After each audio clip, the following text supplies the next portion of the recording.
Okay, so this is my overview of Hold Your Breath. I did not watch a trailer. Okay, I saw that Sarah Paulson was in it and I was like, sign me up. So let's just get up into it, all right? So we start out with Sarah Paulson's character Margaret walking out in the high grass. Baby, I was already stressed, okay? She hears babies laughing, which turns into the babies coughing. It then becomes a big ass, dusty ass storm where she's now calling for her girls. Thankfully, we realize it was just a nightmare. She anxiously gets out of bed to check on her daughters Rose and Ollie, who are safe and sound in bed. We see that this film is taking place in Oklahoma Panhandle in 1933. It looks like they have a house on acres of farmland, all right? She and her daughters are praying at the dinner table to keep the storms at bay and are thankful for Henry's job, which apparently requires him to travel. She's praying to get him home safely with enough money to finish work on their house. She then prays that Rose and Ollie don't fall ill like other children, which makes me believe there's some sort of plague or some sort of bug going around in this part of Oklahoma. She also prays to inform her daughter Ada, who has passed, that they will meet again. So this story is starting off heavy and we're learning a lot from her prayer. We also learn that the youngest daughter Ollie is deaf and Rose and Margaret knows how to communicate with her via sign language. So we're learning a lot here in the first few minutes, including the shortage of crops in Oklahoma and that Margaret has the girls lock their bedroom door every night. Rose is then reading a horror story about the gray man whom you can breathe in, which is why it's important to wear your mask to protect yourself from him, and Ollie is not having that shit. Ollie told Rose to lock that motherfucking door. She said, absolutely not, sis, in sign language. We learn early on that Ollie is not for the shits. We then see a flashback of Margaret and Henry before Henry left for work. He invited her to come with him, but she didn't want to leave the girls. Back to present day, where Margaret is prepping for bed and taking a pill, which I assume is a sleep aid, as Rose mentioned to Ollie that their mom had trouble sleeping after Ada passed. The next day, Margaret and the girls are walking out wearing their masks. They go to their neighbor's house where it's all so dusty as hell, and the neighbor's son is coughing up his lungs because of all that goddamn dust. Every night, Margaret is having the same recurring nightmare about suffocating in this big-ass dust storm. The next day, Margaret and the girls walk to church where Margaret sews with some of the townswomen. One of them says that it's a good thing she brought the girls because one of the neighbors recently had a drifter rob their home and unalive the family. They said that the drifter has yet to be caught and that no one saw him leave as he just melted into dust. They then hear a bang at the church door, which turns out to be the door slamming from the wind. As Margaret is sewing a design of a house, we see blood seeping through the linen. We then see Margaret and the girls at their neighbor Esther's house again. Esther is planning on fleeing and Margaret assures her that it isn't safe. Esther says that she had a bad dream the night prior where her son Thomas wouldn't stop coughing, so she got a handkerchief and stuffed that shit in his mouth. Esther has had enough with all this damn dust and just wants to get the boys out of there, and I truly cannot blame her. Life can be dusty enough. We don't want to fear being swallowed by said dust. Margaret and the girls are now running back home as a big ass dust storm is right behind them. They're outside closing up the windows. Margaret tells them to grab the twine so that the dust doesn't suck them in. Ollie is separated from them at the front of the house where she sees a dusty ass figure in the near distance. Now, like I said earlier, we learned that Ollie is not for the shits, which is why they found her hiding in the closet, okay? You do not need to worry about Ollie interacting with these dusties. She will run and hide. She says she wants her daddy, and Margaret suggests carving a 1 on the wall for each day he is gone. Ollie then signs that it was a man that made her afraid. Margaret then goes back outside with a shotgun, I guess to look for this man, but girl, it's a massive dust storm. Please stay inside. That night before bed, Rose and Margaret ask about the wheat. Margaret said that the first year they planted it, it took hold. The grass was so tall that at one point they could play hide and seek in it. She said that it was perfect. The next morning, Rose says that she too saw a dusty outside. My God. these dusties. The dusties are out here, okay? Hide your kids. Margaret heads outside with her shotgun. She goes to the shed where she finds blood on the door, but she doesn't find the dusty. Margaret then finds some village people surrounding an overturned cart and a dead body, which they realize is Esther's older son. Thomas is safe, but Esther is nowhere to be found. They then discover Esther's body under a sheet. She appears dead until she does the Undertaker sit-up and scares the shit out of everyone. She has dust in her mouth and eyes. They're relieved that she's alive. They're back at the church with Esther and some of the church women. Esther says that some things are just out of our hands. Margaret says, and some things aren't. And that you can't just have faith, that you have to do something. If you just sit around having faith, their children will die. Baby Margaret was also not for the shits, and she is clearly a fighter and a sweeper of dust. Margaret takes the girls to the doctor and is concerned that the dust could be making the girls ill like it has other children. The doctor tells her to just keep the house sealed and wear their mask, not helpful at all like a lot of American doctors. That night, Margaret is sealing the house and only has fabric from one bedroom, so she moves the girls' beds to her room. Rose is concerned that Margaret will stop sleeping again. Margaret says that once their father sends more money, they'll take a train to go be with him, but the next day at church, Margaret learns from the sit-on-faith church mom that train services have been suspended due to the dust. Church mom also says that the drifter has yet to be found, and that now they think the father is the one who killed his family that day. The next day, Margaret discovers the cow outside of the barn, and she's upset with Rose for not closing the barn door, even though Rose said she did close it. Ollie then signs that it's the gray man who's hurting the cow.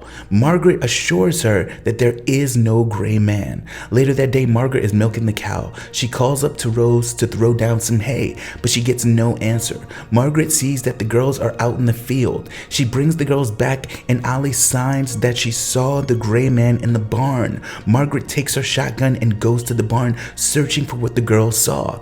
The girls followed her inside. They hear banging on the door, and out of the floor comes a dusty man named Brother Wallace Grady, played by the very talented Eben Moss Backrack. He's wearing Henry's jacket and said that Henry asked him to check in on them. He didn't want to knock because he felt he looked too dusty. Now that is a gentleman. He begged to stay and said that he could earn his stay, that people need the word of God, and baby Margaret said, no son, people need rain. And girl, the way I shouted. Okay, Margaret has had enough. She tells him to get his dusty ass out. He says that he could help get the cow healthy again. Rose's nose starts to bleed again. Wallace says he can heal her by laying his hands on her. He puts his full hand over Rose's face and they both fall down afterwards. Rose is healed. It almost reminds me of Wolverine's healing abilities. So I guess Wallace isn't just a dusty, he's an actual healer. Margaret tells him he can stay in the barn, but that she will light that ass up if he tries anything. The next day it's raining and the girls are ecstatic. Brother Wallace has his arms stretched out. It's almost as if he brought the rain. At the church, Margaret is sewing when Rose comes to tell her that Thomas is outside. They're looking for Esther. They find Esther in bed at home. She seems to be grieving. Margaret begins talking about Ada and how Esther's other child needs her. Esther says that the man has been looking after him. Esther sits up and has rashes all over her back. Margaret tells the sheriff that Esther isn't fit and that she'd take Thomas, but she can't feed him. They take Thomas away in a car as Esther bangs on the window, telling Margaret that she'll end up just like her. Margaret and Brother Wallace are at the barn. Margaret says she has no choice but to believe and have faith that the afterlife will be better than life on earth. He tells her that the girls are lucky to have her. They're all at the dinner table that night and receive a letter from Henry. He sends the girls strings of grass that were once green. He then writes that the next part of the letter is for Margaret only. Margaret reads it and stands up in concern. She signs at Ollie and says, now to Rose. Baby, Rose knew exactly what time it was because she went and got Mama's shotgun. Margaret points the shotgun at Wallace while he still has Ollie in his lap. She asks Wallace who he is. Rose begins reading the rest of the letter, which pretty much said that Wallace is dangerous. Wallace says he wants the letter. Margaret shoots at the door and Ollie escapes from Wallace. He says they'll starve without him. Margaret says that without him, Henry's money would have reached them. Henry burns the letter and says that he nor the gray man can be stopped as he walked out into the night. And this is just another example of why you cannot trust these dusties. Was at the barn that night with her shotgun, needless to say. She hears someone say mommy and turns to see Ollie. We know Ollie doesn't speak, and behind Ollie, we slowly see an eerie, dusty looking Esther creep up behind her. Margaret points her shotgun at her. Esther pulls out an axe and chops Ollie's head off as we quickly learn that this was a nightmare or a hallucination. That night, the girls are in bed and begin screaming. The door is locked and Margaret finds the key to get in. She enters the room to find her bed on fire. The girls flee and Margaret uses their water to put the fire out. She thinks that Wallace somehow did it. They hear a knock at the door. She tells Rose to get Ollie and to go into the bedroom, place fabric under the door, and don't come out. Margaret answers the door to see Esther, who seems to be better. Esther says she came to apologize and that people are worried about Margaret because they haven't seen her in a while. Margaret lets her in. Esther says that she should come to the dance tonight to come show her face. Margaret and the girls are getting ready for the dance and tells Rose not to mention Wallace, saying that he destroyed the letter and doesn't want Sheriff to take them away from her. Rose goes to another room and screams, saying she can't breathe. Margaret begins ripping her dress off and Rose tells her to stop and asks her what is wrong with her. She said that she was laughing, and we're learning that Margaret is clearly having hallucinations. Margaret then cuts her leg and starts using her own blood as blush. Margaret, we are not okay, girl. Rose is freaked out, as she should be. They go to the dance. Margaret is trying to keep it together and see the townspeople whispering. The sheriff begins dancing with her and kind of starts interrogating her. Rose is watching with concern. While Margaret is dancing with the sheriff, her leg wound opens up and begins bleeding. Everyone begins to stare. Margaret and the girls begin leaving as they run into Esther and Wallace. Margaret asks why she's with him and Esther is confused. Turns out Esther is actually with Reverend Shaw. Margaret had yet another hallucination. This dust is messing with her, and that's why we must steer clear of the dusties. Esther says she can come by later with the healer. Margaret assumes she's referring to Wallace and refuses. Rose defends her mama, saying that Wallace is real, but then Margaret fucked it up by saying that he can go through the walls, and I'm like, Margaret, baby, you gotta go lay down. They leave and the townspeople are judging the shit out of her. They're back at home and Margaret sews her linen to her hand and has no idea. Rose told her that it was her who did it. Margaret is losing it. They hear a bang at the door. She takes her shotgun and opens the door. She hears voices and calls Wallace's name. Someone says, behind you, and she turns around and shoots them. Rose comes out asking, was that Wallace? Margaret says yes, but that he vanished, like in the book. She tells Rose to go back inside, and I'm like, Margaret, you need to go inside too, girl. You were unhinged. Back inside the house, Rose heard something and is looking around. We see a figure walk behind her which looks like Margaret. Rose sees her mother facing the wall. She's been scratching it, and we see blood dripping from her nails. She says she's sorry and says to let me in. Rose calls her and turns to face her creepy ass black eyes. Margaret then takes off. Rose follows her. Rose sees her mother outside with the shotgun. Margaret sees Wallace walking toward her, tells her she's sleepwalking. He then starts saying, don't shoot, it's Rose. We now hear Rose's voice saying, don't shoot. Margaret snaps out of it and sees that it is actually Rose. Rose tells her that there is no gray man, that it's Margaret. She's having episodes in her sleep like when Ada died. Margaret starts talking about how she'd do anything to keep all her girls together, and Rose says that Ada is dead, Mom. Girl, get over it. Margaret is scaring Rose, so she starts running from her. Rose takes Ollie and tries to convince her that Margaret is dangerous. They then see Esther's dead body, realizing that Margaret shot her. Margaret yells to Rose that it's too late as she holds Ollie. There's a dust storm coming. Rose follows them inside, telling Margaret that she killed Esther. There's a knock at the door. Margaret grabs Rose, saying that they'll take them away from her. Rose signals Ollie to answer the door. It's Sheriff at the door. Rose tells him their mom isn't fit. Sheriff sends them away. Margaret's demeanor is different. She's trying hard to appear normal. Sheriff says he should take the girls until Henry gets back. Margaret breaks down crying and stabs Sheriff. The girls see him fall to the ground. They try to leave, but there's a massive dusty storm coming. Rose removes the knife from Sheriff's wound and goes into her mother's room. Margaret says that they're going to hang her and suggests they all die together so that they can reunite for eternity. Rose is weeping and says she's just so tired. Rose was clearly ready to stab her mother, but Ali comes to the doorway. Margaret begins the wheat story again as she crushes her sleeping pills. Rose asks if they can have the medicine and some peaches, and Margaret thinks that's a good idea.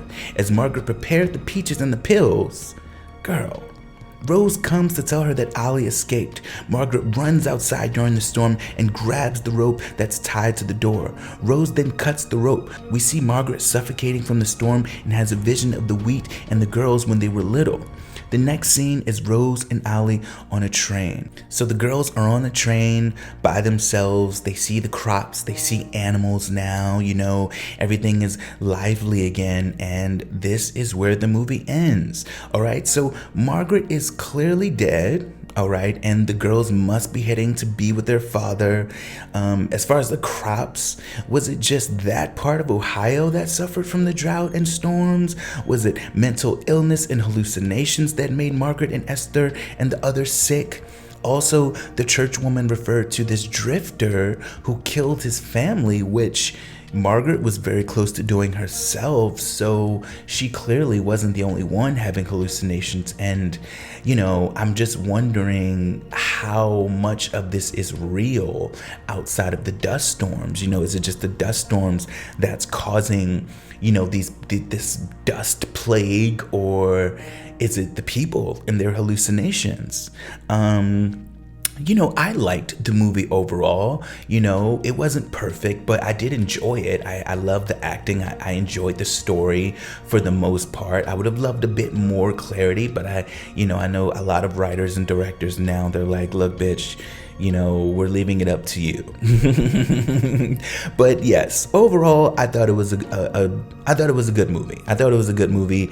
I would say maybe a 6.5 out of 10. Let me know what you think in the comments.